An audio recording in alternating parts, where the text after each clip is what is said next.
Hello, everyone. Joe Lewis here with Battle Ranking Live.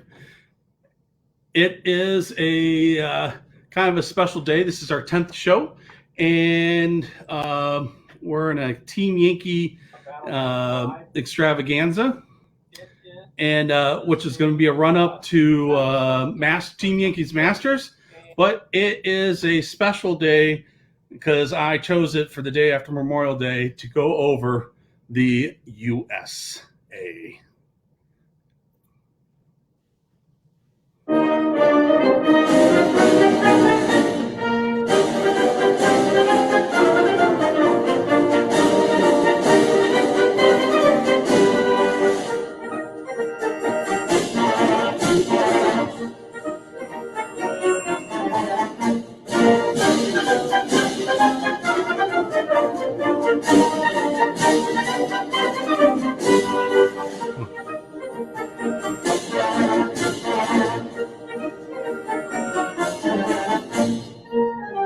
So while that plays, I'm going to talk about what we got going on today. So what we got going on is we're going to be talking about with our special guest, Chris Fretz, on the USA in Team Yankee, which the official name is WW3 Team Yankee. It's kind of been rebranded.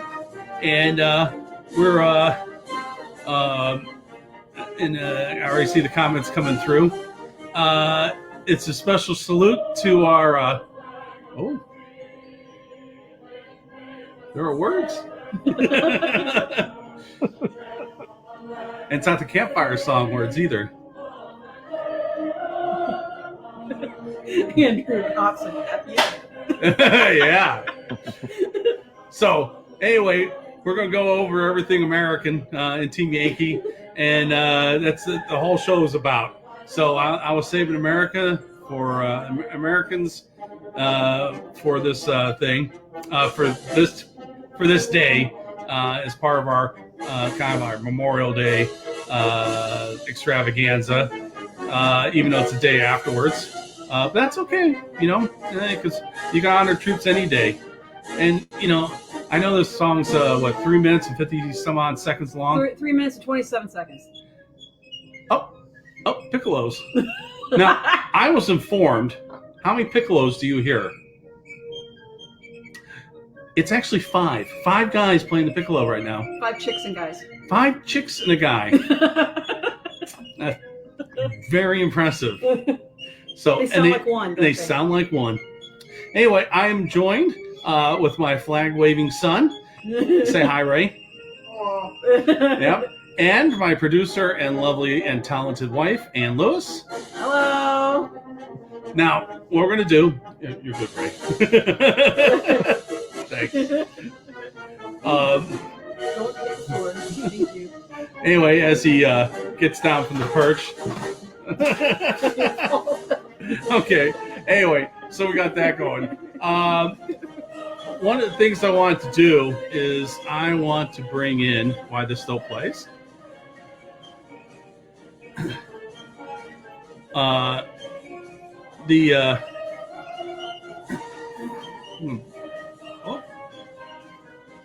I want to talk about is actually the guy who wrote this song, John Philip Sousa. Sorry. Is that Italian? No. It's not Italian? Okay. No, we use Swedish or something like that. He's American. He was American. He's American. American. Damn it, he's American. Born in 1854 and passed away in 1932. He is pretty much known as the king of the American March. Now, the thing is I am now, or actually my wife, is about to ruin the American March for everyone by explaining the structure. And then once you hear it, then you will, every song that you hear from a Sousa march, you'll go, oh yeah. So what we're going to do is I'm going to show you the structure. There it is. Yes. I, A, A, B, B, C, with an option to another C, a B, break, C, break, and a C, grandioso. So what do all these letters mean, Ann? Okay, basically in American marches, and specifically Sousa marches, I mean, he kind of made this standardized. There are 4 primary sections to an American march, and one, that kind of is an introduction. Okay, so you have the introduction, which is I, right? The A strain, the B strain, the C strain, and then the BR, which is called the break strain. So there are 4 primary sections in it. Well, so the A section is repeated. Well, let's go. Well, like for example, the Sergeant Stripes Forever. What is the introduction? Bum bum ba-dum bum bum bum bum bum bum bum. That part. Boom, and you never hear it again. You never hear it again. Okay, now what's the A?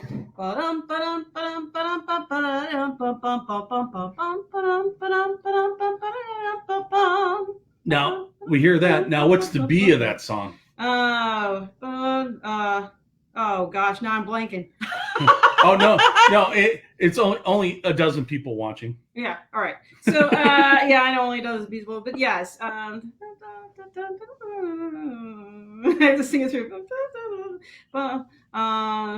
The C section, though, I'm gonna skip over the B section. Okay. Everybody knows that. Everybody knows it. You know this march, right? So then you got A, the B section. Every time you play that portion of it, you're going to repeat it a second time. So you have A that's played through a second time. And when you play through the second time, it's done with a different dynamic level.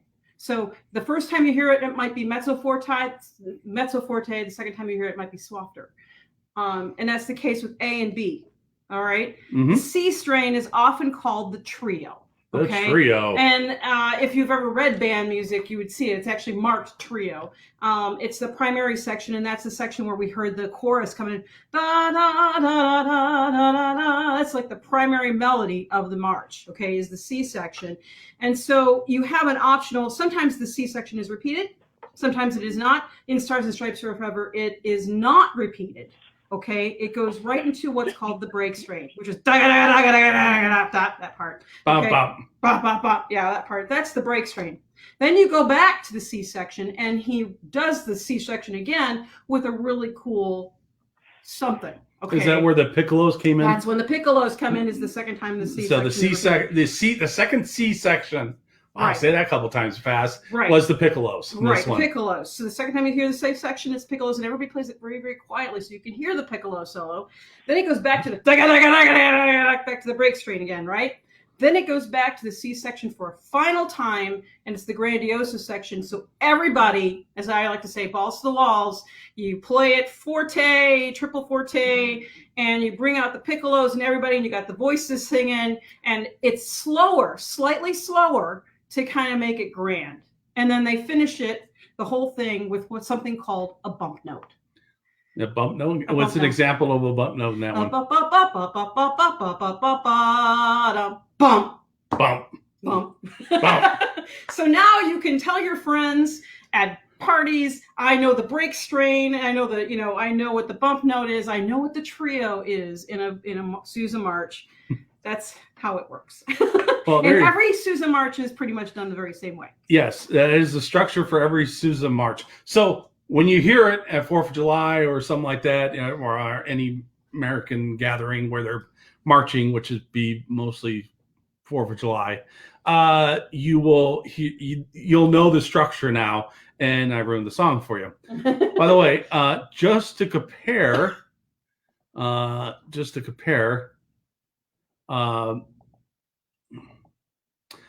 that is the structure for Yesterday by the Beatles.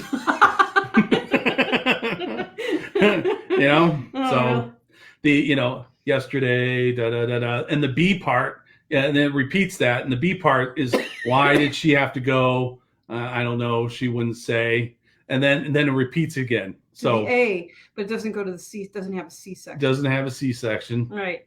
Yep. So anyway, there you go. A B A. That's a typical. By the way, the AABA isn't called an American standard. It's an American standard? An American standard song, okay, as opposed to a march.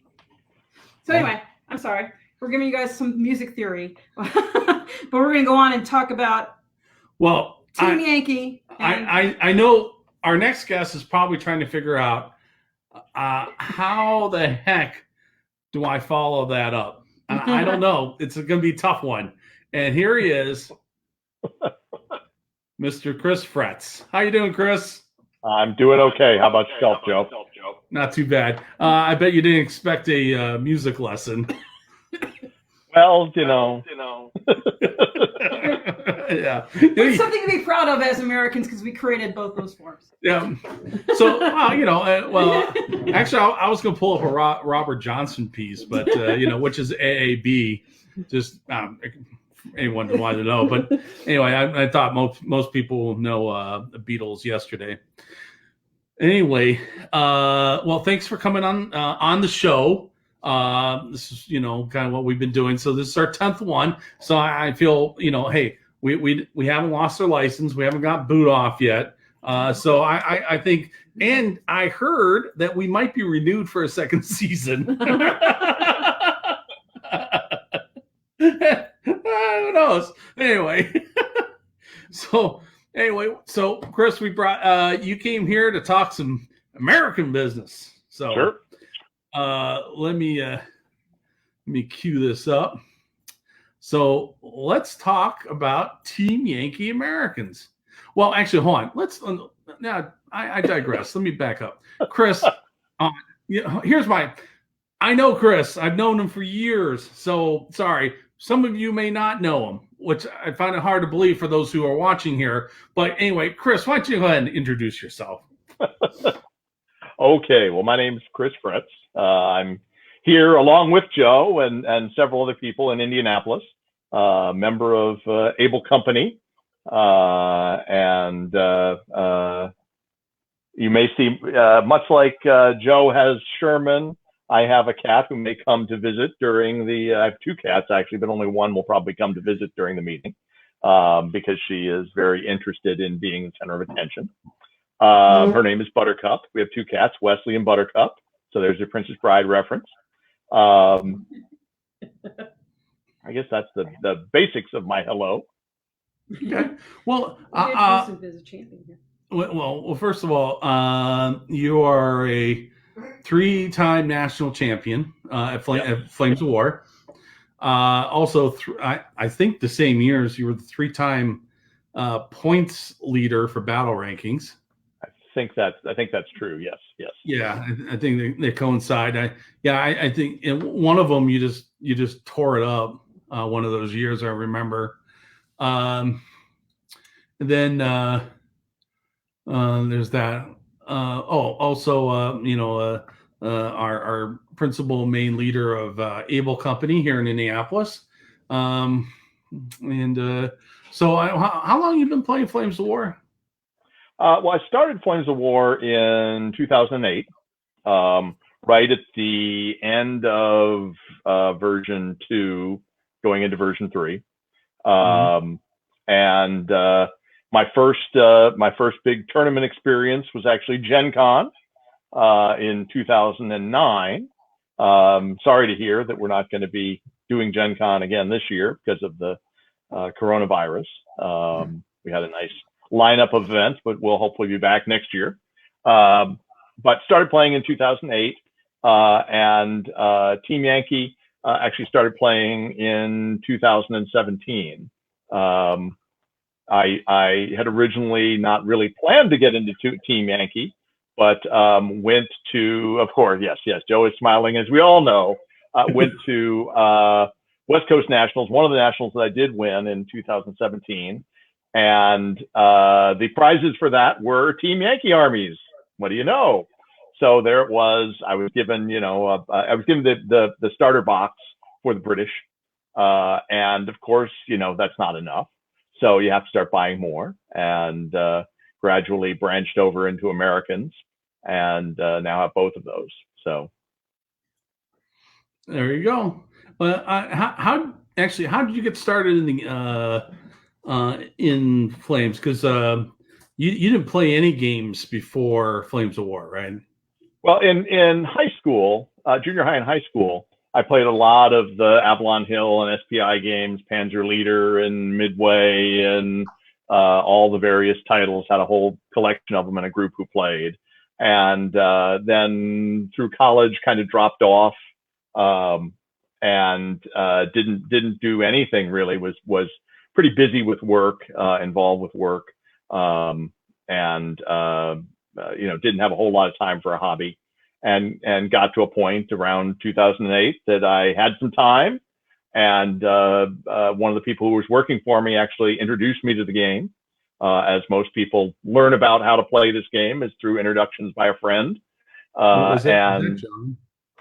Yeah, that was John, Okay. John Bennett, and got me started playing. And shortly after, I think met you. I mean, I think you're about maybe a year behind me or something, maybe something like that. Yeah, it was the same time frame. So, and then we convinced Andrew Hobson, who's I think here in the audience, to join us, and have been playing ever since.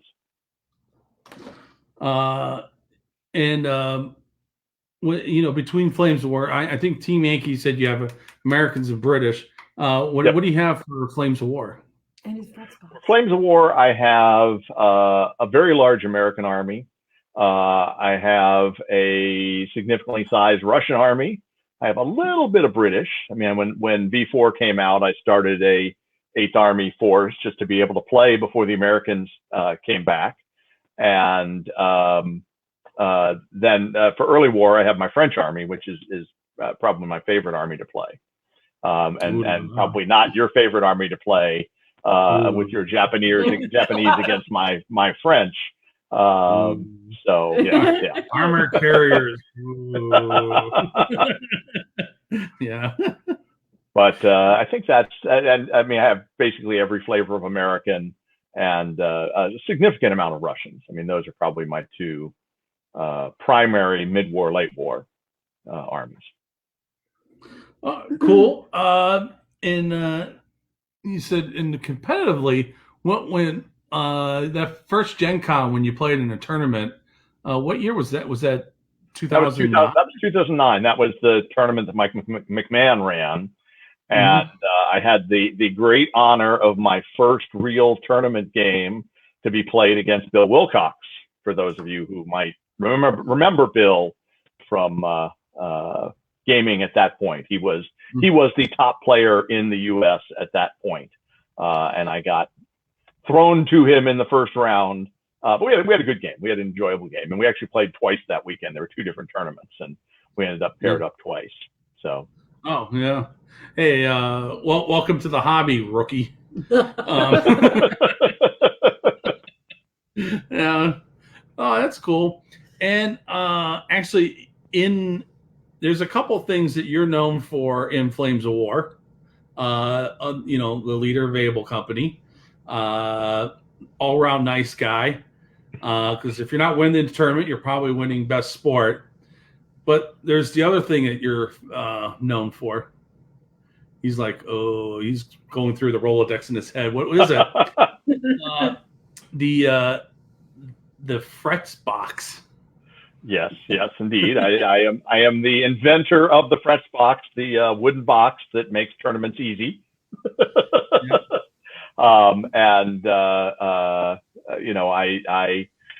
Years ago with traveling, I started with the bulletin board that everybody had, or the tray or whatever, and going to Bane of War one year in Texas.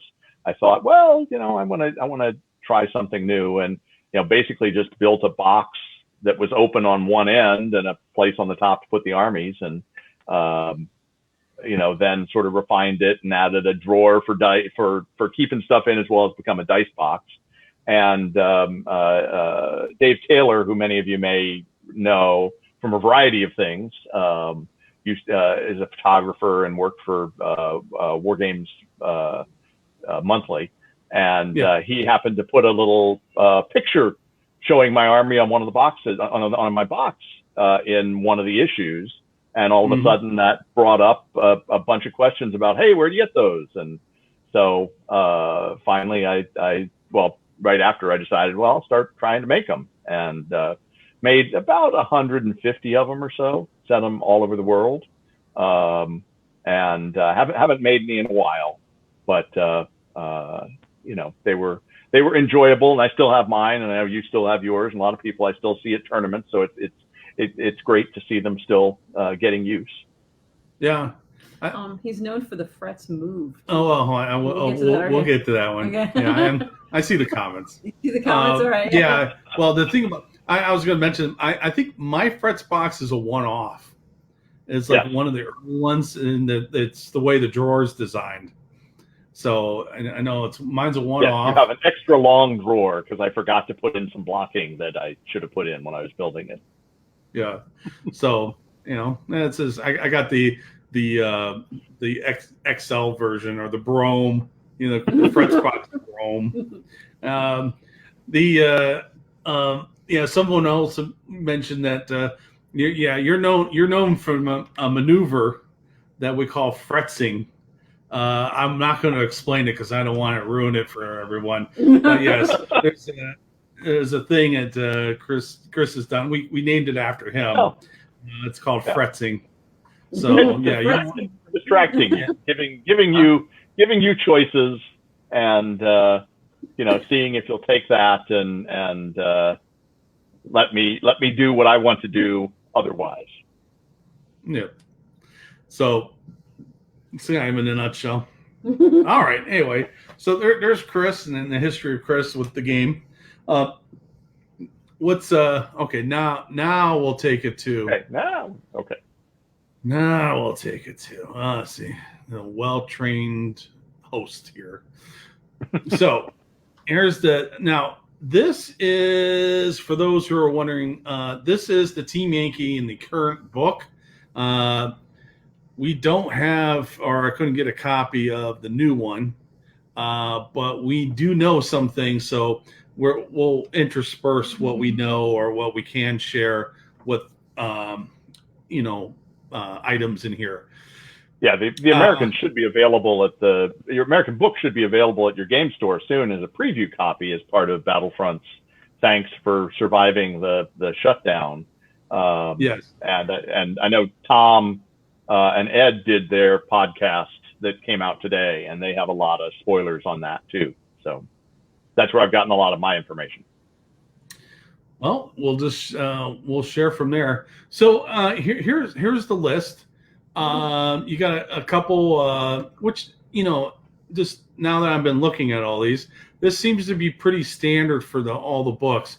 You got a couple armor choices, Abrams and the M60. You got a bunch of infantry choices, maybe some recon. And then, but what I think makes this book different is that's all Army. Then you have a Marine version of all that. I think one of the things I like about the U.S. book is you got the Army and the Marines, so let's kind of go through them here. Sure. Well, I guess we'll come back to the support options, but go up here. So there's the armor. What's your thoughts on U.S. armor list? Well, it's. I mean, I think the Americans, in many ways, still fit the same kind of bill as the World War II Americans, in that they are generally pretty good. They are not necessarily the best. There are better tanks right now, at least. There are better options in other forces, but the combination of cost and ability is a good sort of middle ground. So you have the Abrams in the two incarnations that are available now, and two more coming with the new book, which is heavily armored, fast, with the armor value on it. It is able to go into assault without a lot to fear. Okay. So yeah, since you're talking about it, I just brought up the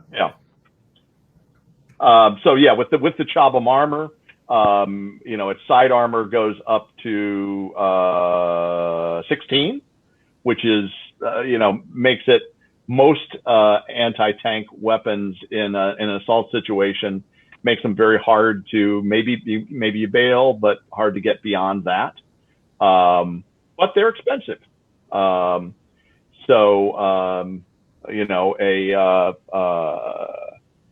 3-tank platoon is 24 points. If you want to upgrade the armor, it makes it 27 points. So that's a very pricey thing, but it's rated to fire all the time. It's got a 14-inch tactical move, which really allows it to get around and in. It remounts on a 2. So, I mean, in a way, it certainly is much more survivable now in version 2 than it was in version 1. Because it has a chance to use that 2+ remount. I mean, It used to be it's a 4-up morale, so you could field a 2-tank platoon of Abrams, but one of them gets bailed. It's a pretty good chance the platoon's going away. Now you got that 2-up to try and get back in. So you've got those, and then on the other hand, you've got the M60s, which are an older tank, a sort of workhorse of a tank. It is better than some in terms of its armor value. It's a 15, so it can survive some things.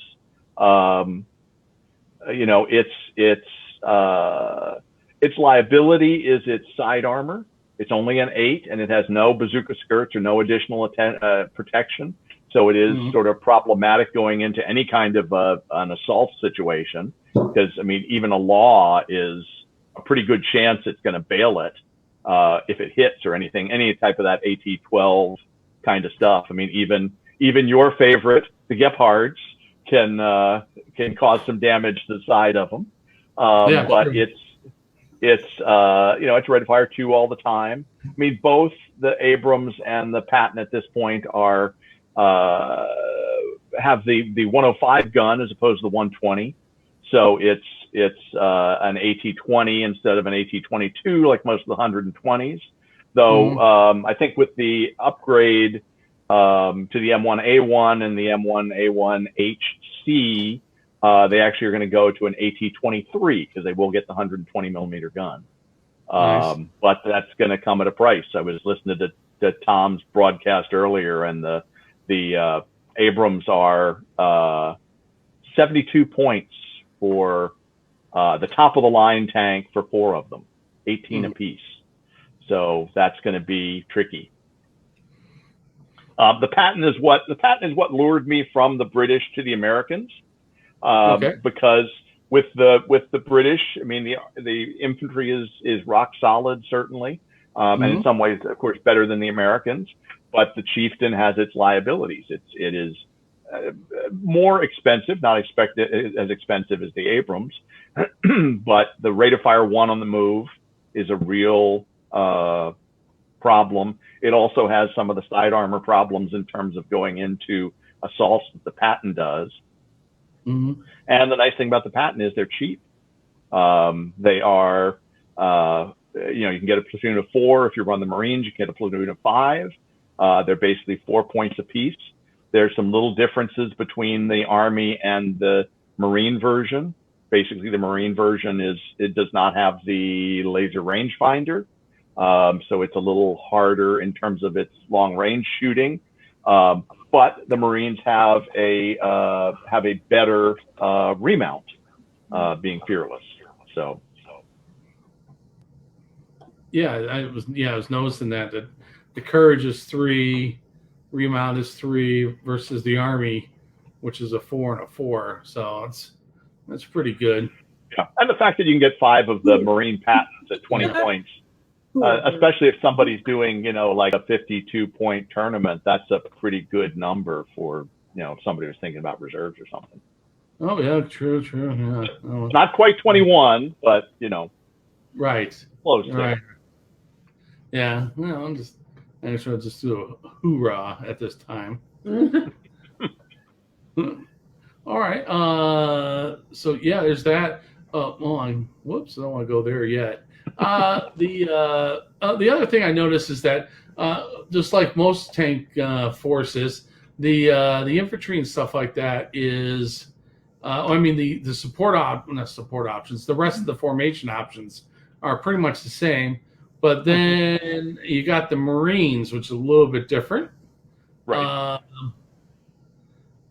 You know, you get rifles here versus the mech platoons, LAV platoon. By the way, do the Marines only have LAVs?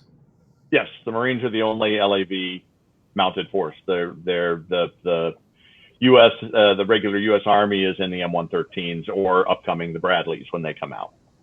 Okay, all right. All right. So let me show you this. So here's a couple pictures of the Abrams, but do any of these people look familiar?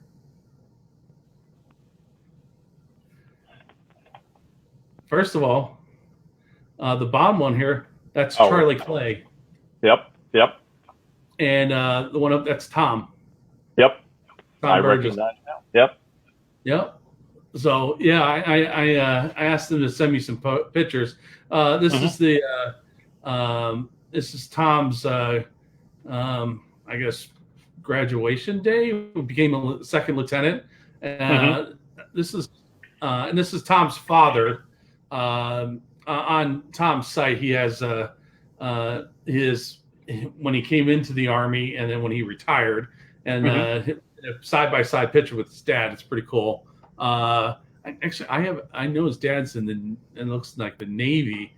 I don't know what rank he is or anything like that, but that's pretty cool. And then Charlie here, Charlie told me the inside picture is actually of an M60. So, but yeah, but you knew that, right? I'm like, oh, okay, yeah.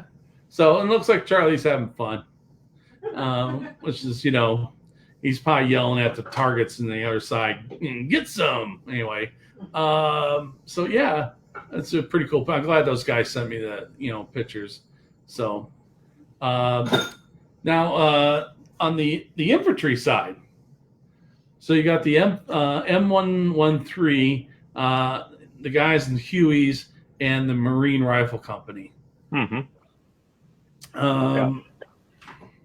What I think the M113 mech company is pretty standard. You get your tank options and a couple other options that are everything's in an M1113. But the Huey guys, is this the only way you can get Sheridans? Yes. The Sheridans are only in the air mobile forces, and they are inexpensive. They are lightly armored. They are a 4-2-1. I have a box. I have not ever built them because I don't have enough helicopters to field them. But yeah, they're a 4-2-1, and they have either the 152 millimeter gun, which is an AT-21 with a 1-up firepower, but it's only a rate of fire 1 moving or non-moving, or they have the Shillelagh missile, which is an AT-22 3-up, and that is only halted fire. And their morale is a 3-up, so they tend to stick around. And they're extremely cheap. 5 of them are 10 points. Wow. Okay. So, but you're getting a low rate of fire. Your gun is okay. I mean, it's good, but you've got no armor, and they don't have anything really to protect them. They don't have the hammerhead or scout rule or anything like that. Just to jump to the new stuff coming out.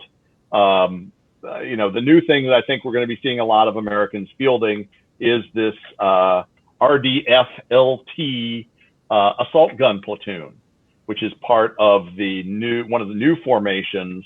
That is the Combined Arms Heavy Company. Those are also a 4-2-1 armor. It has a 19 gun. So, we're getting spammed here, it looks like. Actually, hold on. We're getting spammed. No, it wasn't that. No, I was deleting the guy.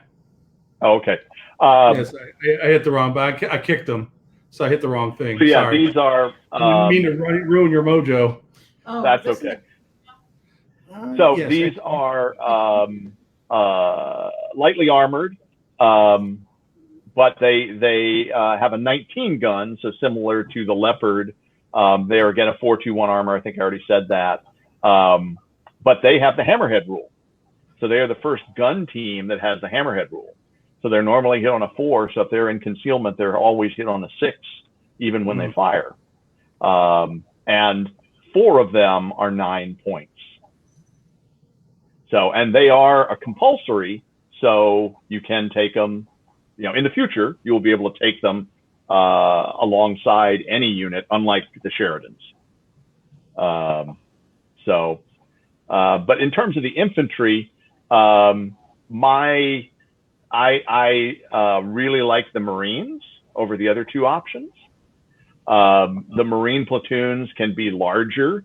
A Marine platoon can be either 6 or 9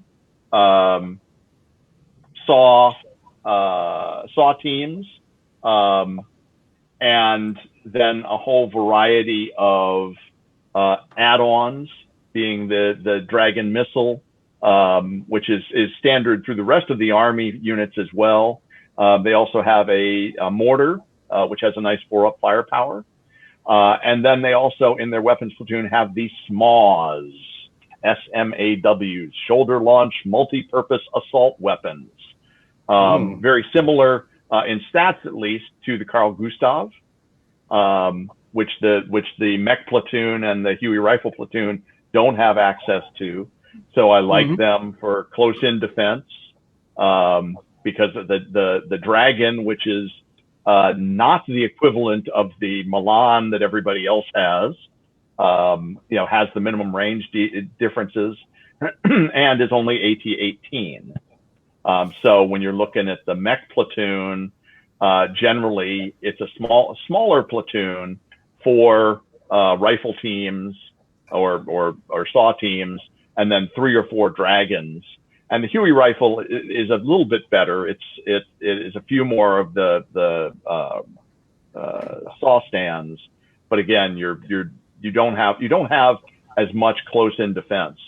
So guarding against the heavier tanks with the various kinds of reactive armor and Chabam armor, etc. Both the Huey rifle platoon and the mech platoon can have some trouble there. Right. I was noticing that when I was pasting this together that, boy, that the Gustav ripoff, yeah, that rhymes. Only the Marines have it. It's a pretty good anti-tank weapon. I mean, granted, it's only 16 inches, but of fire, but still, I mean, who'd want to come in on that? Yeah. And unlike the British rifle platoons, you can get 3 Gustavs, but in this case, you're only limited to 2 in it, and it's an add-on to the platoon cost-wise. But I think they're at least for me, they're very valuable because especially using a M60 as most of the time what I run as opposed to the Abrams, your tanks don't do a lot of standing up to other tanks. I mean, they're meant to maneuver and deal with getting to the sides and that kind of stuff. So your infantry really needs to be able to handle itself and defend itself. Okay, that makes sense. Then here I got some pictures. So there's that. What you call it? The SMAW, SMAW. Right. So yeah, that's a SMAW. It looks pretty cool. And then that's a Dragon. Yep. It's kind of interesting is that basically it's got 2 points. One is that you put this one on the ground. I noticed he's using his feet to steady it, and then the other one's your shoulder, and it fires. And then this is the saw, which that looks like it means business. as far as a light machine gun goes. Yeah. So that is pretty cool. Yeah, and the nice thing about your American infantry is that they are a 5-up firepower when shooting. Their range is a little shorter. Their range is only 12 inches opposed to 16 from a lot of nations, but you're that 5-up firepower, and they're rate of 3 halted, rate of 2 on the move. So you know, especially those big Marine platoons can put up a lot of fire if infantry is coming in. Oh. So it makes them harder to assault. That's cool. Yeah, and especially the Russians have a lot to assault with. So yeah. Then here's the other ones. The other, want to leave them out. The Armored Cavalry, the LAV, and the Humvee. Yeah. Now the Armored Cavalry, it seems to be popular. Yeah, because it's the opportunity to get prior to version 2. Now you can add a platoon of Abrams to everything, but prior to version 2, this was the choice you would have to be able to run Abrams, because they're so expensive that if you're going to run a tank company, you're into a lot of your points just getting the compulsories. Whereas in the Armored Cavalry Troop, you can just field one tank platoon, and it's got a good many options. I mean, the U.S. there are a lot of the scout platoons and the AT platoons where you've only got the 2 113s, one of them being the 113 and the 901 that has the tow missile. They are, again, it's better in version 2 because they changed the morale rules. They're a little more survivable. I know as we move into the next book, there will be the chance to upgrade all your tow armed, both ITVs and LAV ATs and your Humvee tow units with the upgraded tow 2, which will bring it up to AT 23, which will be very nice. And I think if I remember right from my notes here from listening to Tom, the upgrade is only, I think, 1 point for the platoons generally. Some of them it varies a little bit, but it's a good way to dealing with. And the nice thing about the cavalry troop is that ability. You can take either the Abrams or the M60s. You are, by the organizational chart, you can only have one armored cavalry troop in a formation, so you can't take multiple of those. Right. But you've got integrated artillery. We haven't really talked about the artillery too much, but you have both the M106 cavalry mortars and the 109s. So you've got a couple of good artillery choices that are formation units. Plus, you can take a unit of Cobrans, and you can take the Huey rifle platoon. So it's a pretty good choice. Yeah, no, that is pretty good.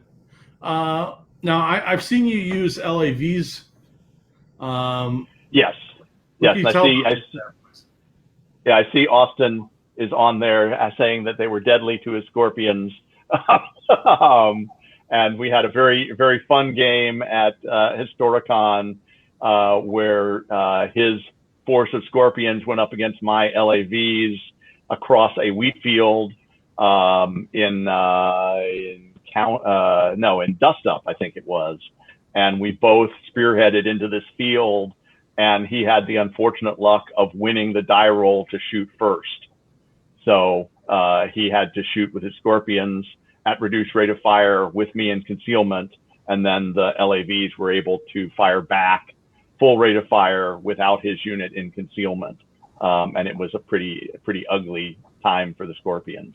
But the LAVs, yes, I really like the LAVs. They are very maneuverable. Let me get my thing here. They have a 10-inch move, so not a great move, but they have a 10-inch move. They are have a long cross-country dash and road dash. They are 110, so they don't have a lot of sticking power.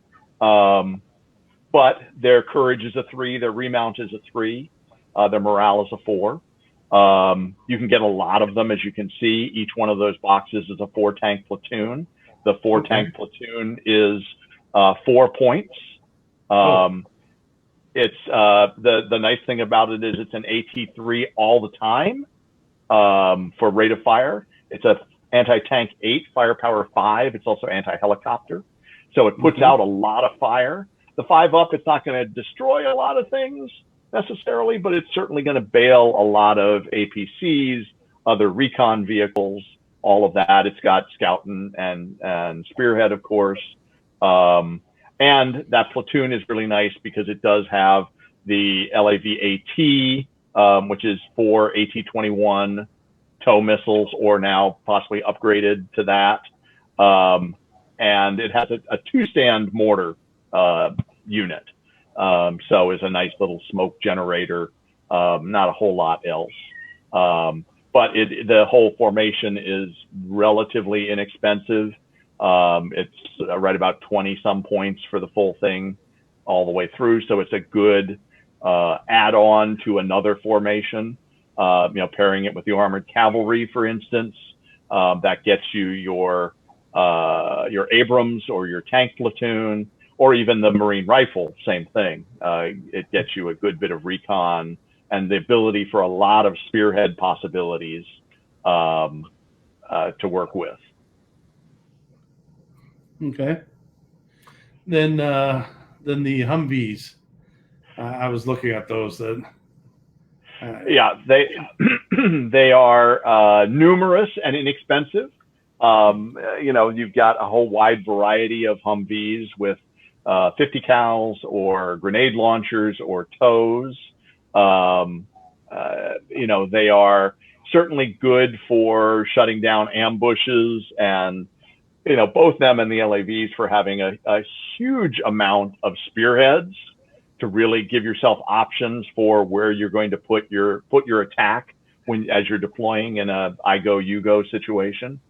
I have not actually used them. I don't have enough Humvees to really field it.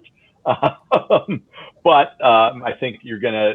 Speaking again of the future, the light combat formation, light combined arms light company and the light attack company.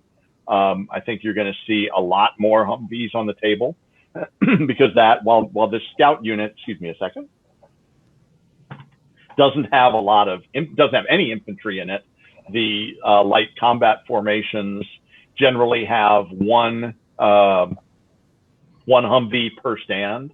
Now, most of them are the M60s on it, so not as powerful, but they do have, again, support options within that unit that are the 50 cals and the tows, including the upgraded.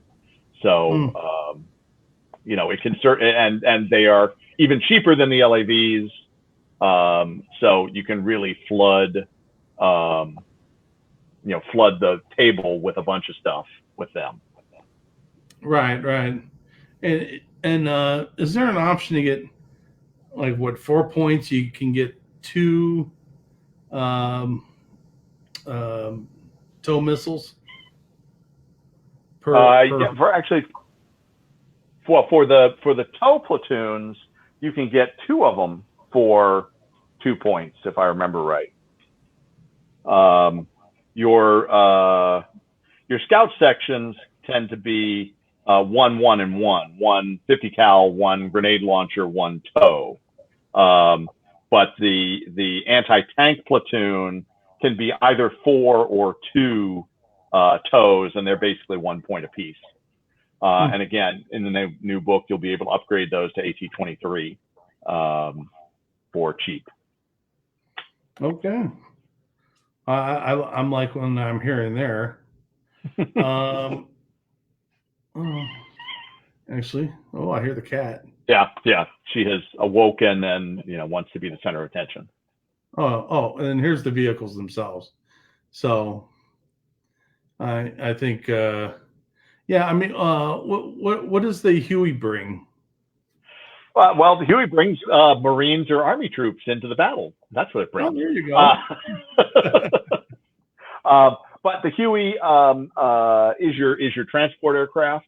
It is armed. It does have the door gunners on it, although they only are able to fire when it is on the ground. They aren't able to fire from the air. And other than that, it's a transport. It's there's a whoops, there's a Huey. It has a passenger capacity of 4, and with the Marine rifle, you can also choose to put them in Hueys as well if you want to, and give up the AAVPs, which is their armored transport.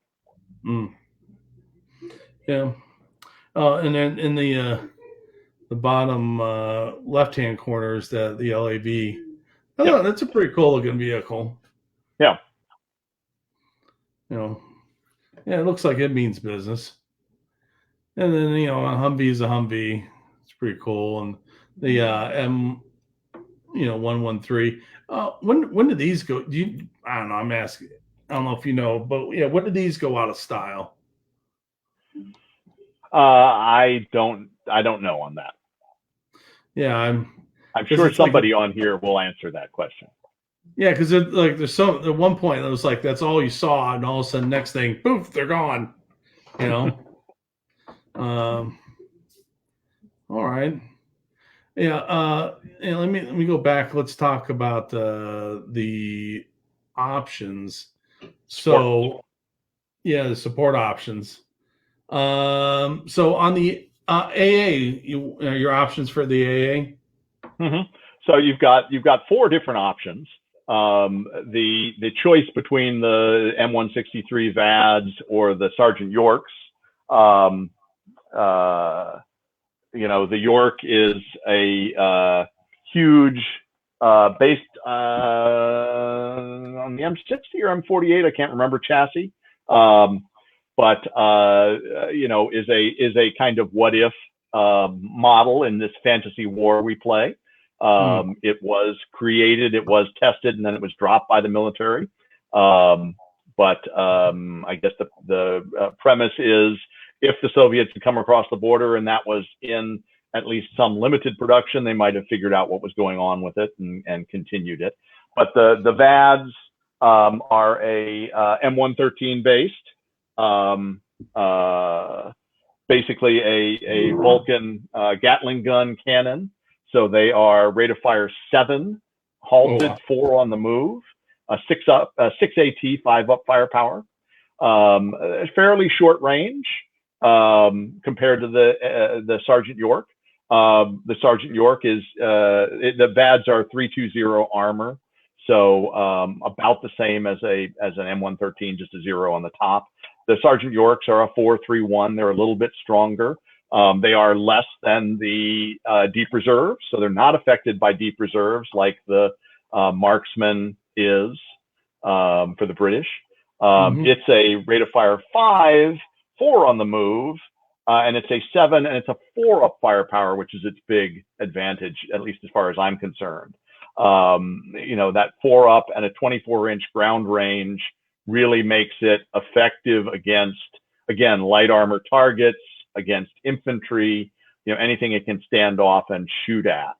And the Yorks are 4 for 8 points, so basically 2 apiece, versus the VADs, which are 4 for 6 points, so 1.5 points. So you're paying a little bit extra for the Yorks, but I think they're what I look to more than the VADs. I'm in fact painting some VADs right now because I didn't have any, and in maybe a tournament in the future, those 2 points may make a difference in somebody's list. But who knows? We'll see. Yeah, especially in a low point game. Yeah. Your other choice is the Humvee-based Stinger missiles, which is the I'm going to get this Yes, right. I There we am. go. They are, again, being the Humvees, they are 000 armor. The Stinger missile has a 48-inch range. It's a rate of fire 2. It's a 4-up firepower. It has no ground attack value, but is basically a point apiece. So is a good long-range choice for the U.S. I know Jonathan Myers on here, mentioned the new LAV-AD, which is coming out with a new book, which will be an option based on, you could either take the Stingers or you could take the AD, and the AD is going to have both a Stinger and a gun option. So it's a rate of fire like the VAD, so a 7 stop to 4 on the move. And I think it's an AT, I think I wrote down it's an AT-8 5-up gun. Plus it has the ability to fire a Stinger missile. And they are,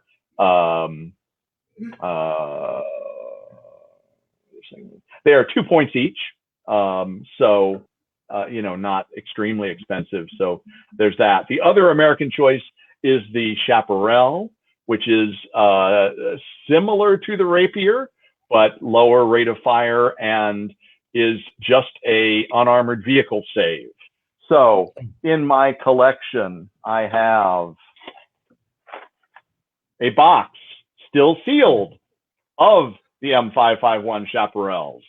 So that tells you about how I value them.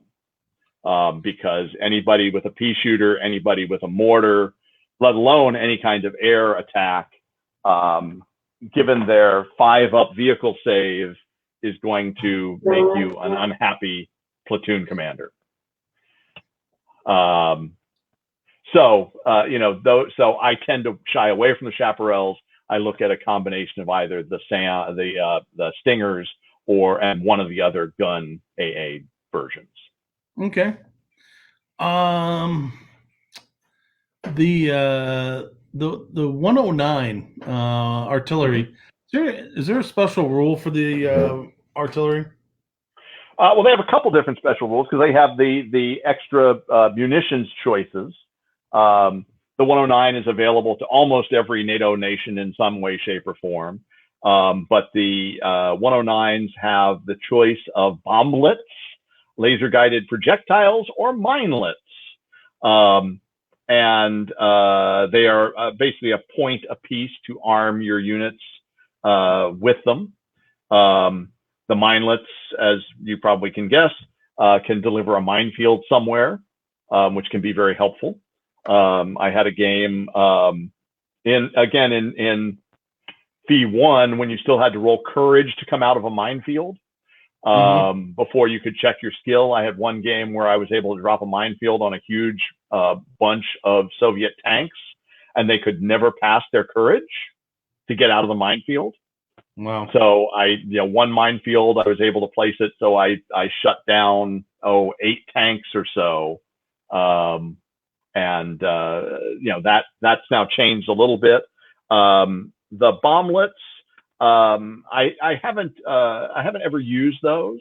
It's a salvo template, anti-tank 3, firepower 6. And the laser guided are interesting, but again, I have never done them. You use a separate observer to spot for them. And they are AT-21 firepower 2-up, brutal and such. So you have those options to add on. The American artillery, unfortunately, is skill 4. So again, going back to sort of it's average kind of, as opposed to the British 109s, which are skill 3. And I think the West Germans may be skill 3 as well. So, not quite as effective in its way. A little difference between the Marine and the Army is, again, the remounts and that kind of stuff. Sure. Then, I see the observer is pretty much, Army observer, a Marine observer. Yeah. And the Army observer is the only one who can use the fist. You have to have a fist to use the laser guided projectiles. So that's one of the other reasons that makes them kind of tricky to take because that makes your observer a big target as soon as you have a force that has the laser guided projectiles. Everybody wants to get rid of that observer. Yeah, I can't imagine why. Of course, then you have a Huey platoon to help, but I think the air is interesting. You have two options for attack helicopters, Cobras. Yep. Yeah, two boxes, and then you get your choice of an A-10 or a Harrier. What's your thoughts on the Cobra? The Cobra's good. I mean, it like most NATO helicopters suffers from the fact that it can't move and shoot its tow missile. That cuts down on its effectiveness, although it does have the hunter killer rule. So if it can be concealed, it makes it much harder for it to hit in that initial round of AA at it. The gun on it is rate of fire 6 stop, 3 moving. It's an AT-6 5-up firepower. It's also anti-helicopter, and it does have the rocket launcher, which is an AT-4 6-up firepower, which is a one-time effect.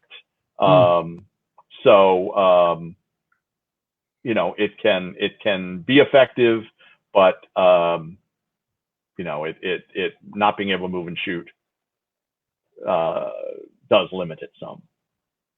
Yeah, and if you had to choose the let's talk about the A-10.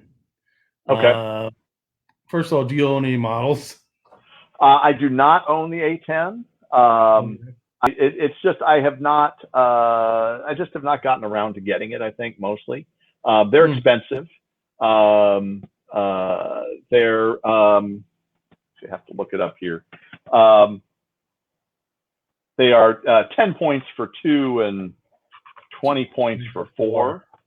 Yeah. So that is a little pricey for them. Again, compared to the Harrier, it's got the Maverick missile, of course, which is an AT-27, but it's only one shot per plane.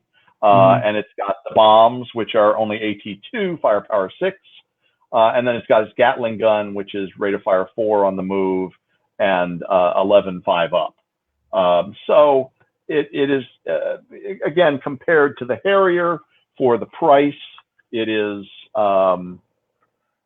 it's not a choice I look toward.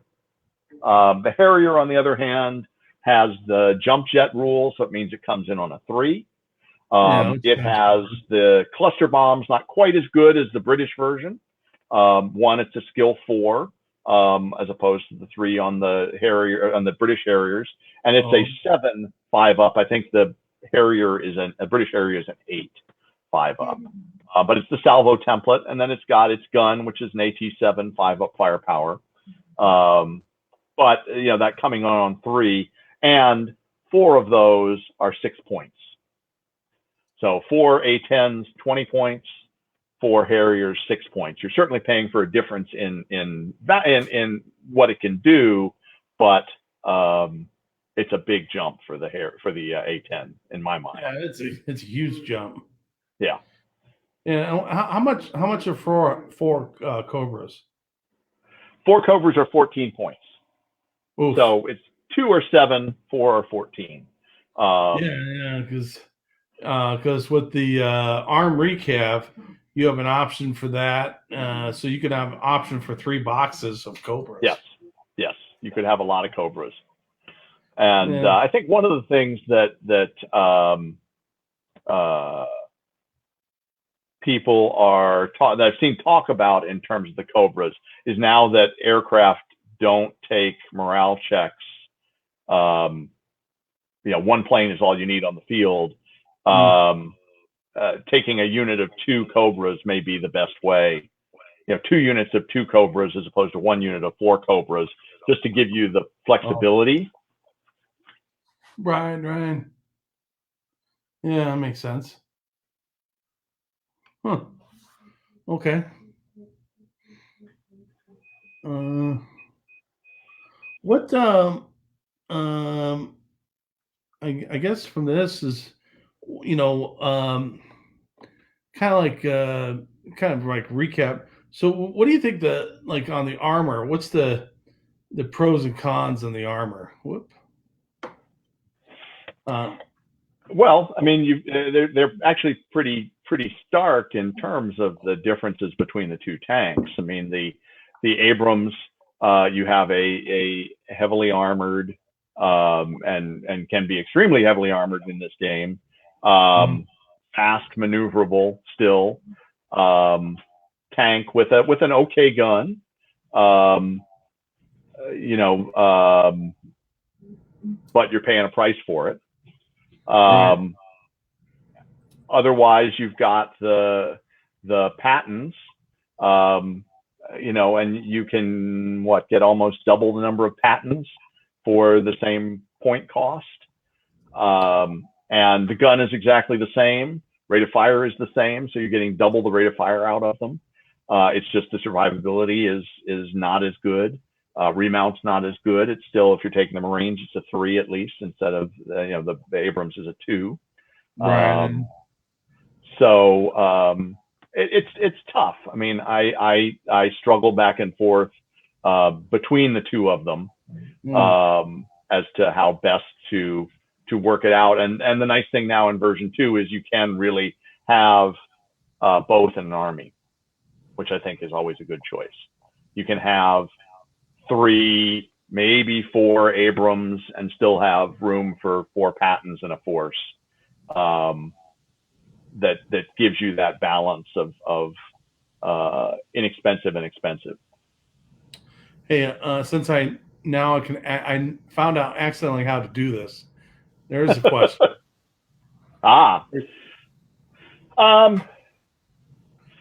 Probably for me, it still is the horde of BMPs. It is a given that many of the times I lean toward the Patton tank. It is tough taking all those missiles coming at you.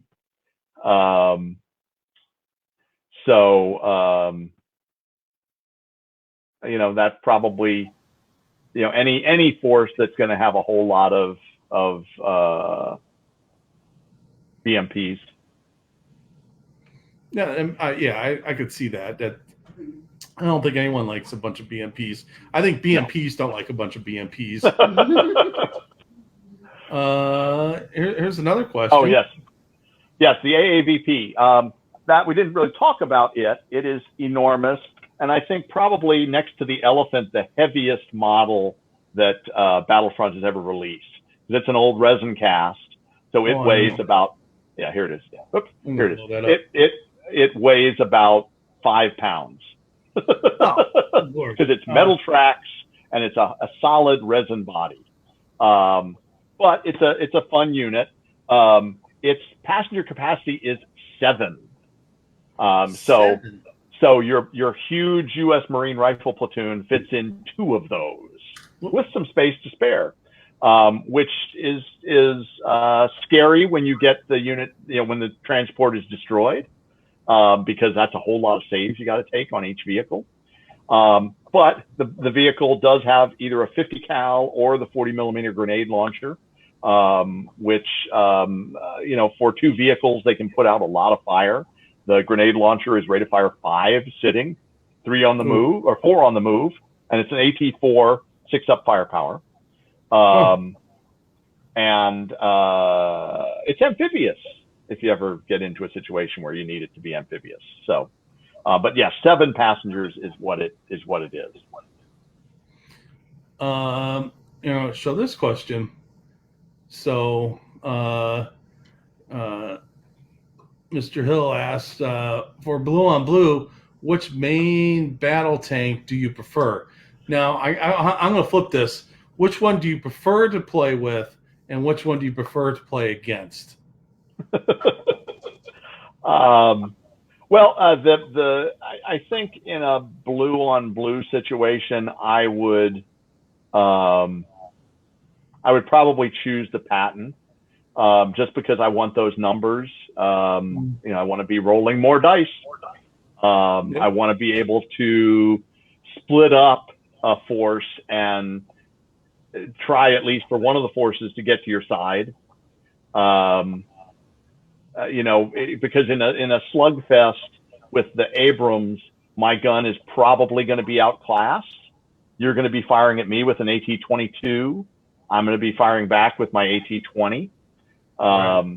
And that may change when we move into the new M1A1s where you get the 23. Generally I think the Patton. In terms of what to face, I don't see that much difference really in my mind in terms of going toe to toe against the other NATO main battle tanks. I mean, sure, I'd love to face the Leopard 1s if you consider it a main battle tank. Sure. Pattons against Leopard 1s is a pretty good matchup. In terms of the Leopard 2 or we'll see with the Challenger, since we haven't had a chance really to play with it. Here's another question. What's your favorite model to paint? Well, in Team Yankee, I have a very love-hate relationship with it. Because I do. Why is that? Well, you can, as you've seen from the models I have been holding up, I do the Murdeck camo, and one of the things about the Murdeck is it was a standard pattern, stenciled onto each individual tank had its own, or each individual vehicle had its own very specific design, so every one was the same. Now at 15 millimeter, I don't have a stencil. I don't actually have a airbrush. I hand paint everything. So trying to paint, I recently did all my M113s and trying to hand paint the camo on it and get it at least somewhat similar is a challenge. Right. And infantry, you've got the dot camouflage on. I mean, you've got the camouflage on them, not dot camouflage, sorry. At 15 millimeter, it is kind of dot camouflage. I harken back and like painting World War II U.S. armor when I'm in the midst of my Murdeck. Now, in my course of looking at some things, I found out that there's different types of Murdeck. Oh yes. There are a variety of different colors. I mean, there were 5 or 6, I think, standard colors, and for various types use combinations of, I think, 4 generally. It was 4 colors, as opposed to the NATO standard 3-color camo. Right, and based on the time of season and location, you get these different Murdeck. So when you get done with your spring summer, are you going to do a winter or a fall Murdeck? No. No, I'm pretty happy with the way they are right now. So I will just not fight in the winter. We'll just go into encampment. There you go. Here's another question, which is a good one because I don't see people fighting at night. A few people have done it, but generally everyone picks the day. It is a big advantage for a lot of the American forces because of the thermal imaging. I will admit I have not delved far enough into it to really become proficient at it. So I tend to shy away just because it does slow the game down, and in playing in a tournament time, that is a concern. And especially if I'm not familiar with it, and generally a lot of times my opponent isn't. But my understanding is it is a big asset to the American players, especially against the Warsaw Pact. Yeah, that makes a lot of sense because they just don't have the same. The Americans definitely have advantage at night. Yeah, but trying to finish a 2.5 hour game, I guess, it does definitely pose some challenges. Yeah, it's hard. It's hard enough with Team Yankee to get through a game in 2.5 hours, just because everything can kill everything. Everything wants to you want everything to be able to fire, and you do have to try and keep that under control to get through a game in 2.5 hours.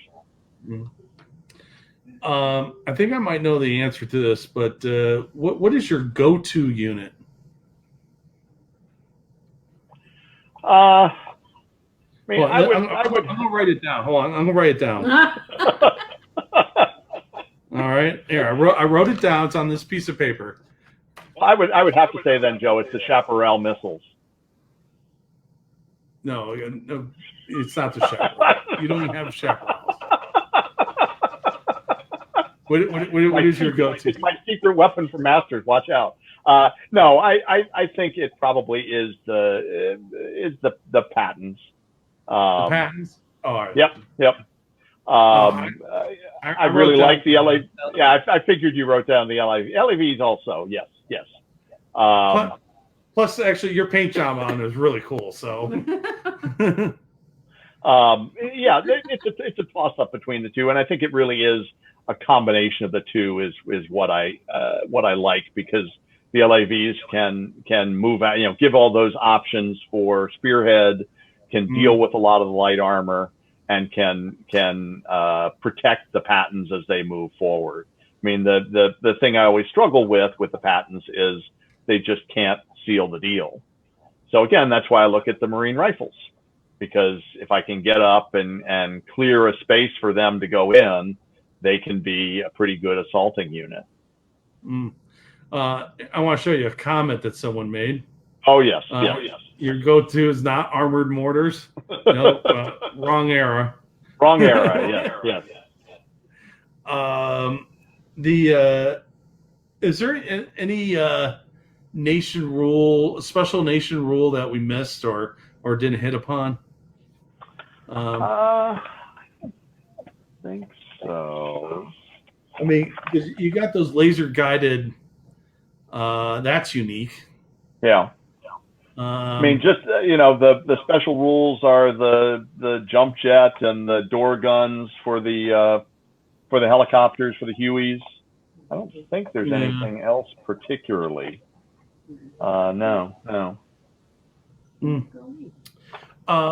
What if you had enough points? Would you take an allied platoon, or company, such as some NATO support or something like that, or do you think Americans have all the answers? I have run a combined LAV and British Recce, which is lots and lots of light armored vehicles. And they actually work pretty well together with the Scorpions with their 14 gun, firepower 2, and limited movement. The LAVs work nice hand in hand with them, and it's you can field both units fully tricked out for less than 50 points, I think. Okay. And you have the strikers from the British, and you have the LAV-ATs at the same time. So you've got 8 missile launchers, as well as a whole ton of LAVs and a whole bunch of Scorpions or Scimitars. I mean, the LAVs are a slightly higher rate of fire than the Scimitars. I don't think their AT is quite as good, but those work together. I haven't looked at any of the other nationalities, mostly just because I've been busy painting what I've got. So the idea of branching into, certainly another NATO. I don't know that there's anything in another NATO force. Some Leopard 1s maybe, but I don't know that that's enough of a difference from the patents to make it worthwhile. All right. If for anyone watching this who's going to get into the game, especially if they want to do Americans, what do you suggest? How what do you think a nice route for a beginning player to get into Team Yankee playing Americans? What would your advice be? I mean, I guess there's always starting with the Army boxes. They are such a good deal, even though they may not give you the best combination of troops. I don't remember off the top of my head what's coming out in the new American box. But I think those get you a lot of stuff to get you going, and then a couple other boxes, some infantry is always a good choice. I am big on combined arms, so covering all your bases. Yeah. All right. I think what's with that. Let's let's start doing what have we learned? What have we learned today? Yeah. Dun, dun, dun. Chris, did you learn anything new today? I learned about Sousa marches. There you go. Ruined forever. Quiz here at the end. No. Stars and Stripes ruined forever. Yep. Yeah, there's always a delay between when we ask and this, that, and the other, when people start coming out with some stuff. And I think while we wait, I'm putting a couple notes here. So upcoming, I'll just make the announcement for the upcoming. So next week, next Tuesday, which is next Tuesday, the 2nd, it will be the French. Chuck Heiner will be my guest talking about the French units. And then on the 9th, John Mayer will join us and talk about the West Germans. And the last day before the tournament on the 16th, by the way, which will be an 8:30 start on the 16th, will be Chris Jackson talking about Russians. So, boy, do I know how to close it out. So that is Chuck Heiner on the 2nd, French, John Mayer, West Germans on the 9th, and Chris Jackson with a 8:30 start to accommodate something that's going on with Jackson, talking about Russians right before the tournament. And of course, at the tournament, we will be there. When I say we, I'm actually talking to my wife actually showing up and actually be doing we'll be doing some type of broadcast. What's from the Oh my event. goodness, what will I wear? I know, yes. I don't know It's what like I'll wear. Hopefully my hair will be done by then. here's a couple of what I've learned. I learned Americans are awesome. And I have a question for you guys. Always been super nice to me, and I would love to return your kindness by sending you some brownies. It's okay. You don't need to send brownies, but we are nice guys. So thank you. Let's see what else we got here. LAV Reche wins games. Oh, Yeah. that's a recon. Yeah, LAV Recon wins games. Hoorah. Then let's see what else we got here. Brits are going to have a hard time. Oh, I'm bringing it up. Yeah. Okay, go ahead. Yep. The Brits are going to have a hard time killing the new M1s. Yep. Matter of fact, I think you might as well insert every nation are going to have a hard time killing M1s. But the thing is that you might not have to worry about the M1s.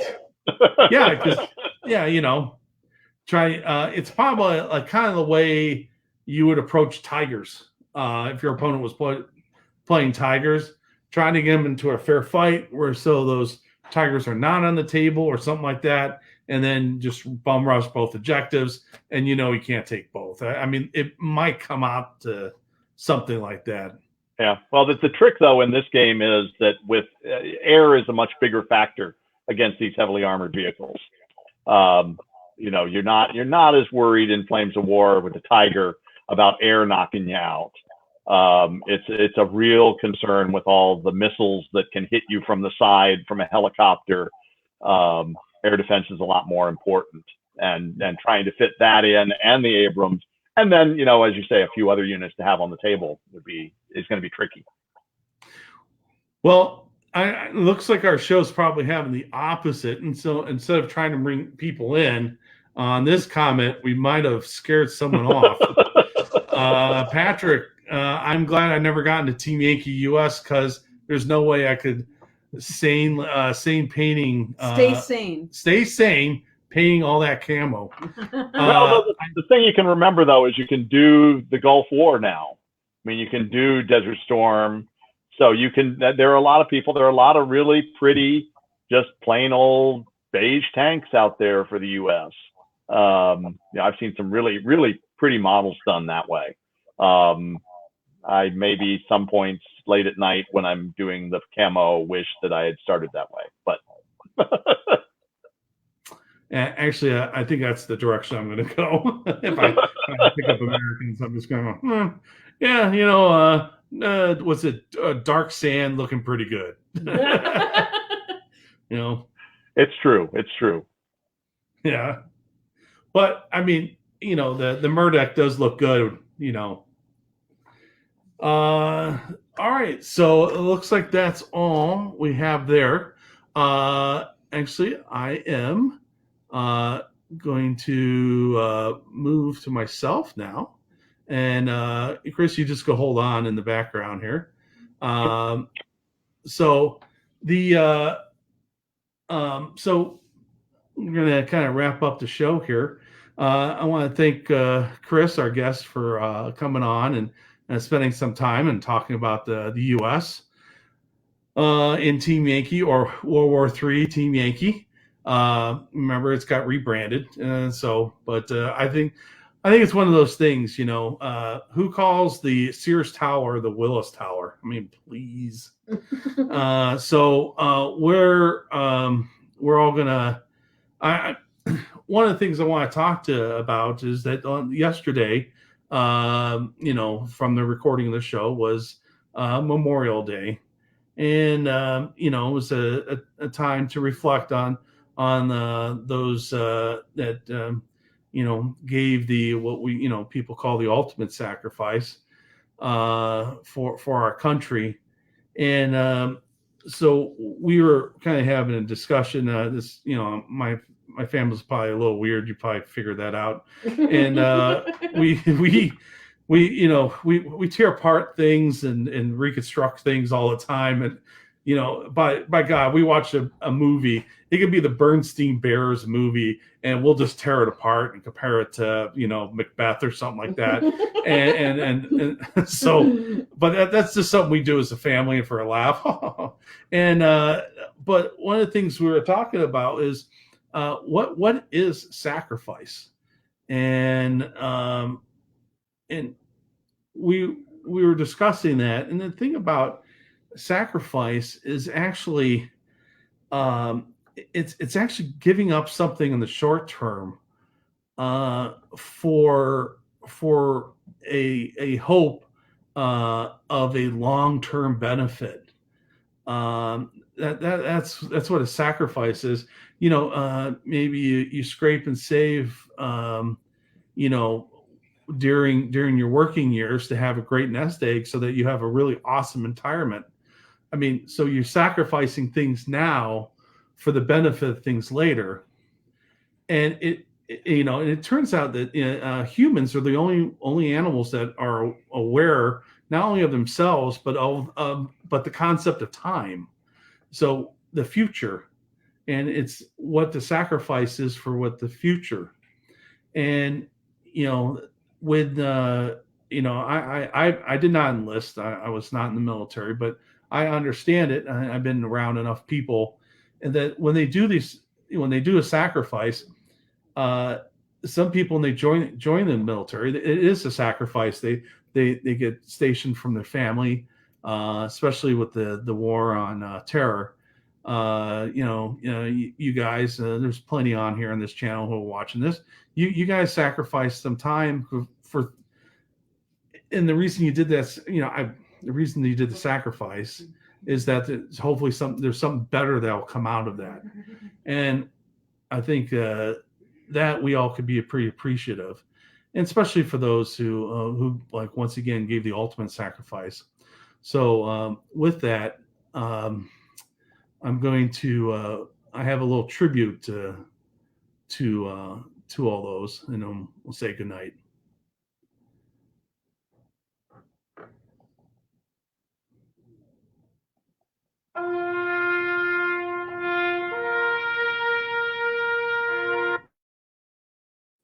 Oh, We're gonna start again. yeah, that was interesting. Because I clicked off of it. Yeah, we'll start again.